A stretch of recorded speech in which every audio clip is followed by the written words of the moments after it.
उत्कलमणि पंडित गोपबंधु दासंक जयंती उपलक्षे महानाम मातृभाषा संघ पक्षरु बलांगीर जिला पाटणागड़ स्थित पाटणेश्वरी उत्सव भवन ठारे चतुर्थ राज्यस्तरीय सारस्वत समावेश अनुष्ठित हो जाइछि। एही अवसर रे कटकर चिकित्सक विशिष्ट भाषा प्रेमी तथा भाषातत्वविद डाक्तर देवाशीष ज्येष्ठी महोदय मुख्य अतिथि भावे योगदान करिथिबा बेले मुख्य वक्ता भावरे योगदान करिथिले पुरीर विशिष्ट शिक्षक तथा साहित्य प्रेमी श्रीयुक्त शयन कुमार जेना महोदय।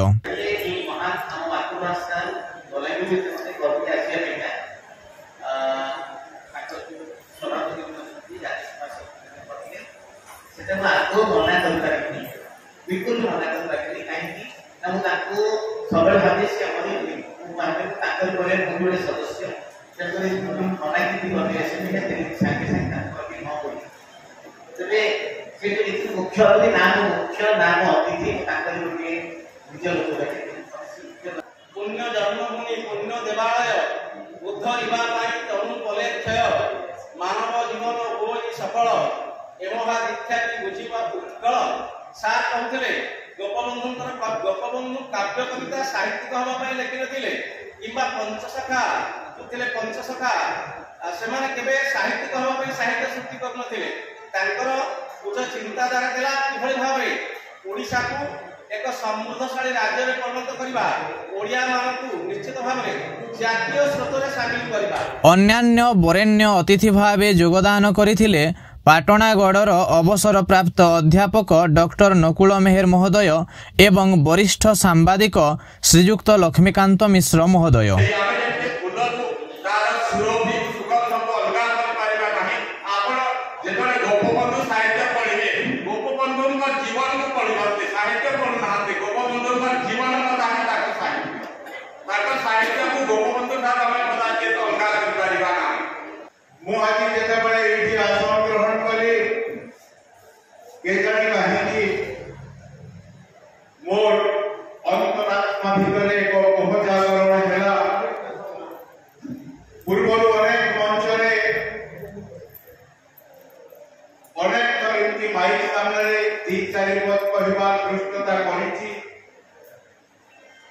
किंतु आज कहीं आज के उत्सव मो स्वतंत्र एवं निराला।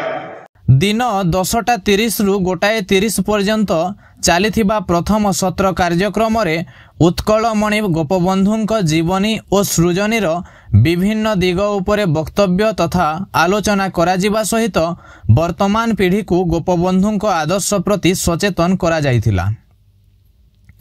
एही अवसर रे संघर सदस्य श्री सिलु दलई स्वागत भाषण देइथिबा बेले सुश्री रोजी बगर्ती और सुश्री झरणा बगर्ती संगीत गायन करिथिले।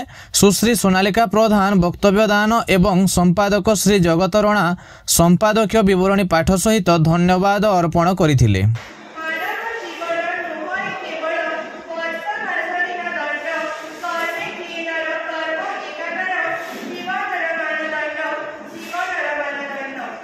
आज आम उपस्थित होइछे महान जननायक मानव भारतर प्रतीक ओडिशार गर्व और गौरव उत्कलमणि पंडित गोपबंधु दासंक 148तम जन्म जयंती उपलक्षे महानाम मातृभाषा संघ पक्षर आज चतुर्थ राज्यस्तरीय सारस्वत समावेश केवल एक आयोजन नुहे यह ओडिया जातिर जातीयतार एक संकल्प एक प्रतिज्ञा। संघर सदस्य सुश्री सुरिधा पशायत प्रथम सत्र रे मंच परिचालना दायित्व तुलाइथिले।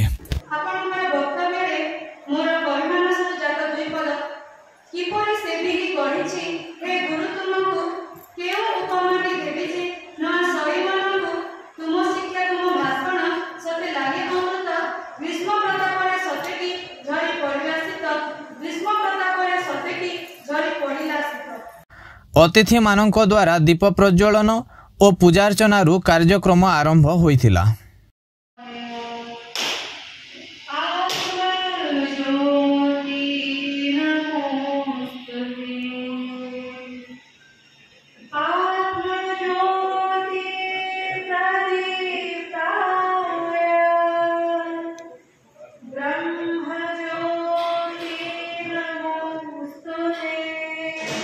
दिन 2टारू आरंभ होइथिबा द्वितीय सत्र कार्यक्रम रे राज्यस्तरीय स्वरचित कविता पाठोत्सव अनुष्ठित होइथिला।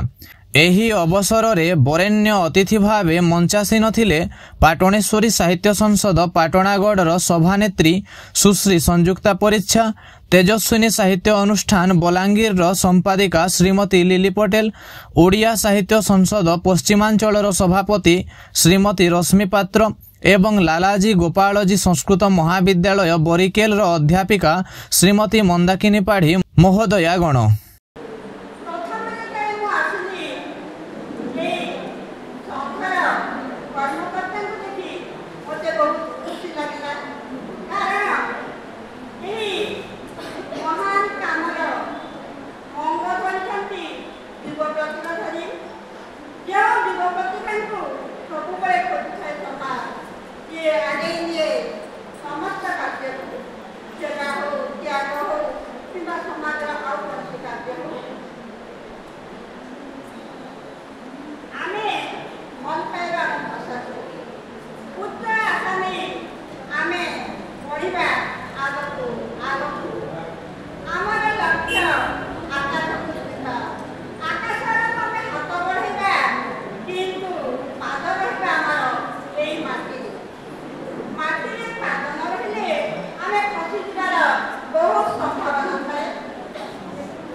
महानाम मातृभाषा संघर जो गोटे उत्तम कार्य करुचंदी संघर प्रतिष्ठाता तथा समस्त सदस्य सदस्यों एवं कार्यरत थिबा समस्त को मो हृदय कृतज्ञता सह धन्यवाद जनाउछि।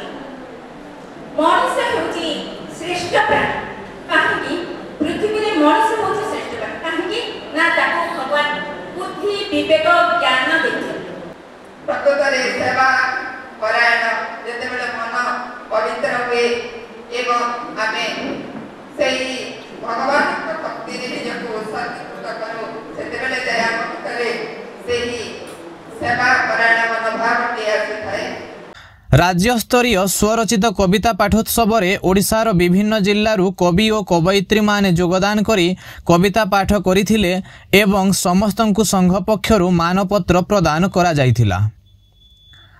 द्वितीय सत्र आरंभ रे सुश्री नीतू साहू स्वागत भाषण देथिबा बेले सुश्री रोजी बगर्ती प्रारंभिक संगीत गान करिथिले एवं श्री जगत रणा, सुश्री सुरिधा पसायत और सुश्री सोनालिका प्रधान मंच परिचालना करिथिले। महान आम मातृभाषा संघ पक्षरु प्रकाशित हेउथिबा कवित्वर आभास ई पत्रिकार गत 2 वर्ष रे स्थानित होइथिबा कविता मानक मध्यरु मनोनीत कवि मानकु एही अवसर रे कवित्वर आभास सारस्वत प्रतिभा सम्मान, कवित्वर आभास युव प्रतिभा सम्मान और कवित्वर आभास नव प्रतिभा सम्मान एवं संघर शैक्षिक अंग गंधमार्दन ई शिक्षानुष्ठान रे अध्ययन करी सफलता अर्जन करिथिबा छात्र छात्री को गंधमार्दन ई शिक्षानुष्ठान सफल शिक्षार्थी सम्मान प्रदान करागला। संघर अन्यान्य सदस्य सदस्यांक मध्यरे श्री सुभेन पाणिग्राही, श्री किशोर मीन, श्री विश्वजित साहू, श्रीमती अरुणा पंडा, श्रीमती सोनाली पाणिग्राही, सुश्री त्रिपुरा रणा, सुश्री लिसाराणी बाग, सुश्री अंकिता, सुश्री चंद्रमा भुए, सुश्री इंदु धरुआ प्रमुख विभिन्न दायित्व तुलाइथिले। महान आम मातृभाषा संघर प्रतिष्ठाता तथा सभापति श्री राजेश कुमार शतपथी उभय सत्र रे सभापतित्व करिबा सहित शेष रे धन्यवाद अर्पण करिथिले। गोपबंधुक जीवनी सृजनी आडकु न जाई टिके अलगा आडकु जी वर्तमान आमर कर्तव्य कोन सेटा ए जो कविता का पढिले ता भीतर के सेही कथा अछि सेते गोटे कथा दिला हृदय रे उच्चारण दरकार। आमे ठीक अछि महापुरुष मानकर जीवनी पालन करूछे जीवनी पालन